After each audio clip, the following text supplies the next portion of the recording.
नमस्कार मंडळी, आज आपण पाहणार आहोत उन्हाळी वाळवणातला अतिशय सोपा प्रकार साबुदाणा पापड। यासाठी 1 कप साबुदाणा स्वच्छ धुवून रात्रभर आपल्याला इकडे भिजत ठेवायचा आहे। दुसऱ्या दिवशी सकाळी कढईमध्ये 5 कप पाणी घालून घ्यायचं आहे। त्याच्यामध्ये हा भिजवून ठेवलेला साबुदाणा घालून घ्यायचा आहे। साबुदाण्याचं हे मिश्रण थोडंफार घट्ट होईपर्यंत आपल्याला गॅस चालू ठेवायचा आहे। एवढ्या साबुदाणा पापडासाठी आपल्याला इकडे 2 छोटे चमचे मीठ घालायचं आहे। साबुदाणा पापडासाठी लागणार आपलं मिश्रण तयार झालेलं आहे। गॅस बंद करायचा आहे। चिली फ्लेक्स घालायचे आहेत।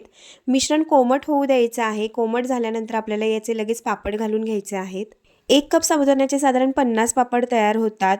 हे पापड घरातल्या घरात फॅनखाली सुकवले तरी सुद्धा चालतात। इकडे मी घरातच पापड घातलेले आहे। पहिल्या दिवशी फॅनखाली सुकून 2 ते 3 दिवस उन्हात सुकवलेले आहेत। खाण्यासाठी इकडे तयार झालेले आहेत आपले साबुदाणा पापड।